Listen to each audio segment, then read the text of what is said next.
Alhamdulillahirrabbilalamin. Kembali lagi di Cahaya Hati Indonesia. Jamaah yang dimuliakan oleh Allah Subhanahu wa Ta'ala. Alhamdulillah saat ini sudah bersama kita guru kita yang dimuliakan oleh Allah Subhanahu wa Ta'ala, Al Ustadz Kasif Khair. Sehat Ustadz? Alhamdulillah. Alhamdulillahirrabbilalamin. Habib Ali gimana sehat? Alhamdulillah sehat Ustadz. Baik, sebelum kita masuk ke subtema kita nih Ustadz. Doa ini kan jadi senjatanya umat Islamnya. Nah, kadang-kadang mohon maaf lahir batin ada orang udah sholat. Assalamualaikum warahmatullahi wabarakatuh. Cabut. Nah dia mungkin itu belum tahu akhlaknya tentang doa. Atau dia belum tahu rasanya nikmatnya tentang doa. Ustaz. Mungkin sedikit sebelum kita masuk ke dalam tema kita, silakan Ustaz. Bismillahirrahmanirrahim. Assalamualaikum warahmatullahi wabarakatuh. Alhamdulillahi wa kafa wassalatu wassalam ala rasulil mustafa. Allahumma salli wa sallim wa barik wa an'im wa zid ala sayyidina Muhammadin wa ala alihi wa sahbihi ajma'in, amma ba'du. Pemirsa Cahaya Hati yang saya muliakan, yang saya cintai karena Allah Subhanahu wa Ta'ala, mudah-mudahan Allah senantiasa menjaga kita dari segala macam wabah. Ya Allahumma dfa'annal bala wal waba wal amrat. Ya Allah, angkat musibah wabah pandemi COVID-19 ini dari muka bumi, wabil khusus dari negeri yang kita cintai ini. Ya, karena tidak ada yang bisa dilakukan oleh seorang muslim mukmin kecuali dia bergantung seluruh urusan hidup dan matinya kepada Allah Subhanahu wa Ta'ala.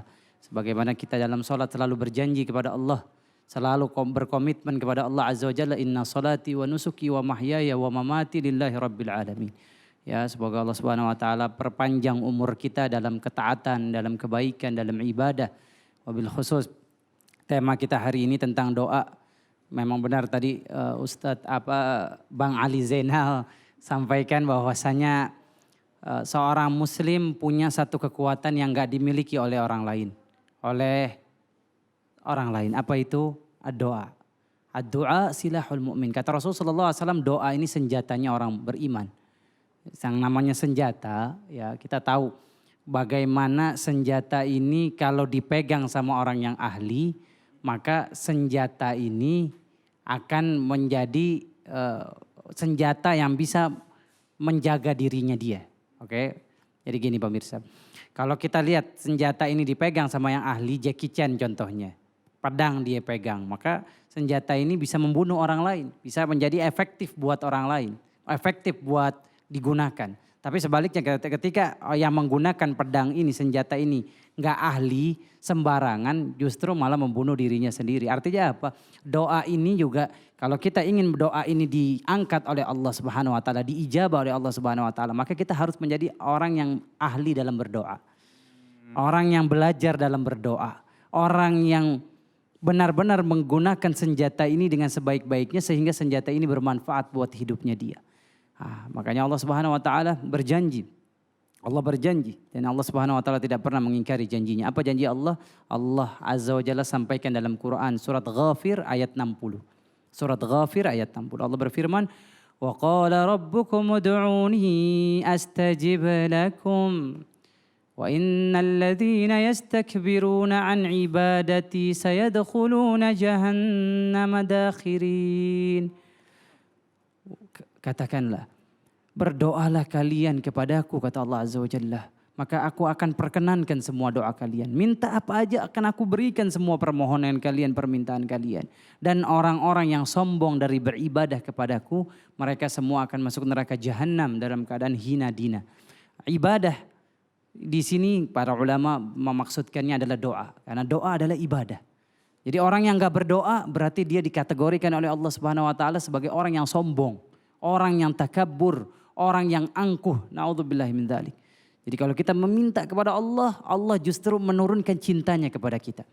Tapi sebaliknya kalau kita mintanya kepada makhluk nih, ya pemirsa, Bang Ali ngutang sama tetangga.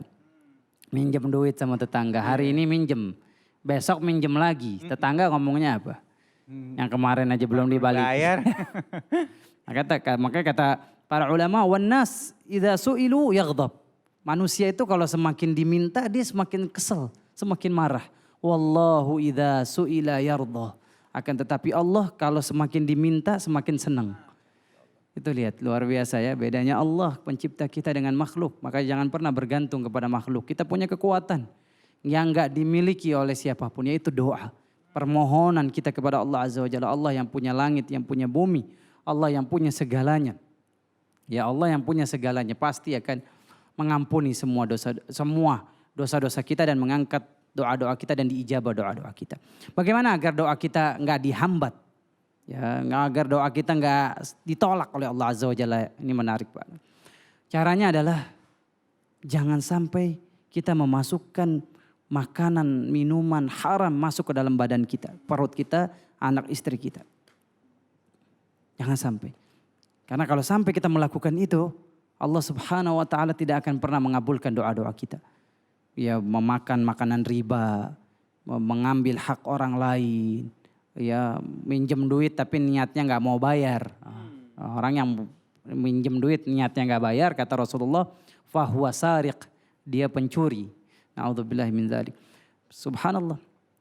Allah Subhanahu wa taala berfirman, ya ayyuhar rusul kulu minat thayyibati ma razaqnakum. Wahai para rasul, makanlah makanan yang halal dan baik yang kami telah infakkan, rizkikan kepada kalian. Kemudian Allah Subhanahu wa taala juga memerintahkan kita sebagai orang beriman, ya ayyuhalladzina amanu kulu minat thayyibati ma razaqnakum. Wahai orang-orang beriman, makanlah makanan yang halal dan yang baik yang kami telah berikan kepada kalian. Kemudian ada sebuah hadis Nabi SAW bersabda, sallallahu alaihi wasallam dalam hadis yang diriwayatkan Imam Al-Bukhari, "Tsumma dzakara rajulun yutilus safar, ash'atha aghbar, yamuddu yadayhi ila sama, ya Rabbi ya Rabbi." Ada Rasul pernah bercerita kepada kita semua, ada seseorang yang dia melakukan perjalanan jauh, badannya penuh dengan keringat, lecek, bajunya kotor, rambutnya tidak terurai, tidak tersisir. Kemudian dia mengangkat tangannya, ya Allah, ya Allah, ya Allah. Dia minta ini, minta itu. Kemudian kata Rasulullah SAW, orang ini doanya gak dikabulkan Allah. Orang ini dipastikan doanya ditolak oleh Allah Azza wa Jalla. Kemudian para sahabat bingung, ya Rasul kenapa? Famat'amuhu haram, wa mashrabuhu haram, wa malbasuhu haram, wa ghudhiya bil haram, fa anna yustajabu lahu. Orang ini nih barusan aja dia makan makanan yang haram. Dia bertransaksi riba, dia mengambil hak orang lain. Na'udzubillah min dzalik. Dia mungkin memiliki pekerjaan yang diharamkan Allah, jual beli khamar, jual beli narkoba. Dia makan makanan yang haram, isi perutnya ya, semuanya dari yang haram. Pakaian yang dia pakai, baju yang dia pakai haram. Kemudian dia menghadap kepada Allah, memohon ini itu, bagaimana Allah akan berikan permohonan dia. Na'udzubillah min dzalik. Makanya para sahabat Nabi SAW adalah manusia yang paling takut memasukkan yang haram ke dalam badan mereka, tubuh mereka. Karena mereka tahu dampaknya apa. Dampaknya doa mereka gak akan dikabulkan Allah Subhanahu wa taala. Di antaranya siapa? Abu Bakar As-Siddiq radhiyallahu taala anhu. Ya, beliau satu saat memiliki pegawai yang memberikan dia makanan. Nah, setelah dia makan, kemudian pegawainya ini nanya, wahai Abu Bakar As-Siddiq, wahai bos saya, tahu nggak kamu makanan ini saya datangkan kepada kamu sumbernya dari apa? Abu Bakar As-Siddiq, dari apa sumbernya? Tadi saya ketemu sama seseorang yang dulu waktu jahiliyah dia suka diramal sama saya. Ketika saya ketemu sama dia, dia memberikan saya makanan. Jadi hasil ramalan saya dia memberikan upah. Kita tahu dalam Islam ramal itu hukumnya dosa, kahana. Bahkan bisa menjerumuskan orang ke dalam kekufuran. Kemudian Abu Bakar As-Siddiq radhiyallahu taala anhu, dia tahu kalau makan makanan yang haram masuk ke dalam tubuh menyebabkan doa terhambat. Akhirnya dia masukkan jari pemirsa ke dalam mulutnya. Dia berusaha keluarkan makanan yang tadi sudah masuk ke perutnya dia. Dia muntahkan lagi. Allah sallallahu, lihat bagaimana para sahabat menjaga isi perutnya dari yang haram. Karena dia tahu dampaknya doa gak dikabulkan Allah Subhanahu wa taala. Sampai pegawainya bilang, wahai Abu Bakar As-Siddiq, wahai bos saya, tadi kan makanannya cuma sedikit yang engkau masukkan ke dalam perut engkau. Bukan makanan yang banyak, bukan satu piring full, baru satu suap. Apa kata Abu Bakar As-Siddiq? Seandainya makanan yang tadi sudah masuk saya keluarkan bersama nyawa saya, itu lebih baik. Lebih baik saya mati daripada isi perut saya dari yang haram. Subhanallah. Kenapa? Karena dampaknya mereka tahu doa-doa nggak akan dikabulkan Allah Subhanahu wa taala. Bayangkan kalau orang sudah doanya nggak didengar sama Allah Azza wa Jalla, mau ngapain lagi dia hidup di dunia ini? Sementara kita hidup bergantung kepada Allah Subhanahu wa taala. Kita hidup hanya bertawakal kepada Allah Subhanahu wa taala, bukan kepada zat yang lain. Kalau Allah udah nggak mau dengar kita gimana? Ya, kita sama suami misalkan, kita melakukan kesalahan. Suami udah nggak mau nengok sama kita. Dia hidup sehari-hari sama kita. Itu luar biasa, kita nggak bakal bahagia, nggak ada ketenangan hidup. Ya, bagaimana dengan Allah Azza wa Jalla yang langit ini milik Dia, kita bertumpu, kita berteduh di langit Allah Subhanahu wa taala. Makanya Bang Ali, pemirsa Cahaya Hati yang dimuliakan Allah, kita duduknya nyantai aja nggak apa-apa kali? Nggak apa-apa. Nggak apa-apa. Biar gak tegang. Ada seorang ulama Basrah, ulama berasal dari Baghdad namanya, ini ulama masyhur ya, ulama di zaman tabi'in. Jadi generasi tabi'in itu generasi setelah sahabat Nabi sallallahu alaihi wasallam. Jadi sahabat Nabi bertemu dengan Nabi Muhammad, orang yang bertemu dengan Nabi disebut sahabat. Orang yang bertemu dengan sahabat disebut tabi'in. Ibrahim bin Adham. Dan ini dicatat oleh ulama yang bernama Abu Nuaim dalam kitabnya Hilyatul Awliya. Perhiasannya para wali. Bukunya ini bagus banget Bang Ali. Dia menceritakan seorang ulama yang bernama Ibrahim bin Adham, ulama tabi'in. Dia lagi jalan di Basrah, pasar di Basrah. Kemudian para pedagang Basrah itu senang didatangin Ibrahim bin Adham. Dikerumunin akhirnya Ibrahim bin Adham. Ibrahim bin Adham. Wahai ulama, dia mempunyai anak namanya Ishaq. Ya Aba Ishaq, engkau pernah cerita di dalam ta'lim engkau Allah menyampaikan siapa yang berdoa pasti dikabulkan. Surat Ghafir ayat 60. Wa qala rabbukum ud'uni astajib lakum. Kalau kalian berdoa kepadaku kata Allah kami pasti berikan doa. Tapi kayaknya ayat ini ada yang salah kata mereka. Gimana gak salah? Wa nad'ullah fala yustajabu lana.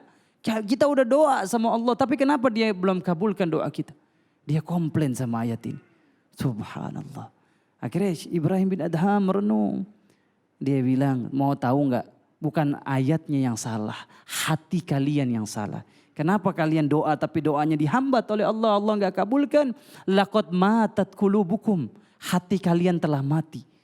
Allah Azza wa Jalla adalah zat yang kalau berfirman, firmannya pasti benar.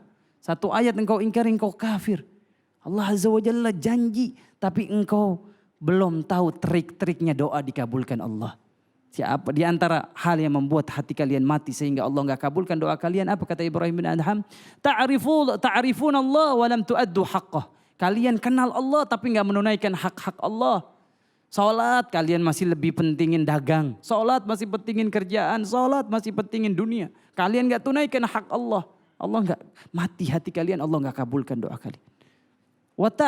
Wa ta'rifuna anna an-nara haqq wa la tahrubu 'alaiha. Kalian tahu nih neraka itu benar, tapi kalian enggak mau lari dari neraka. Malah datengin neraka, berbuat yang haram, berbuat maksiat, berbuat kedurhakaan kepada Allah. Wa ta'kuluna ni'amallah wa lam tu'addu syukraha. Kalian tahu nikmat itu sumbernya dari Allah. Nafas, oksigen bisa berjalan. Kalian tahu semua nikmat sumbernya dari Allah, tapi kalian tidak mensyukuri nikmat Allah, tidak berterima kasih atas nikmat Allah. Wa dafantum mautakum wa lam ta'tabiruha. Kalian ini setiap hari ini kafanin jenazah, makamin jenazah. Setiap hari ini ke kuburan, kuburin jenazah, tapi kalian enggak ambil pelajaran dari orang-orang yang sudah mati di antara kalian. Masya Allah luar biasa. Terima kasih guru ya. Al-Ustadz kasih khair ilmunya. Jadi memang jangan pernah berhenti berdoa dan jangan sampai ada hal haram yang masuk ke dalam diri kita. Baik itu makanan ataupun panca indera kita jaga dari hal-hal yang haram. Sehingga insya Allah doa kita akan dijabah oleh Allah Subhanahu wa ta'ala. Baik jamaah yang dimuliakan oleh Allah Subhanahu wa ta'ala, insya Allah sesaat lagi kita akan bertemu dengan guru kita yang dimuliakan oleh Allah Subhanahu wa ta'ala, Al-Ustadz Kiai Haji Khalil Nafis ya. Dengan subtema kita adalah cara Allah Subhanahu wa ta'ala mengabulkan doa kita. Tetap bersama kami di Cahaya Hati Indonesia.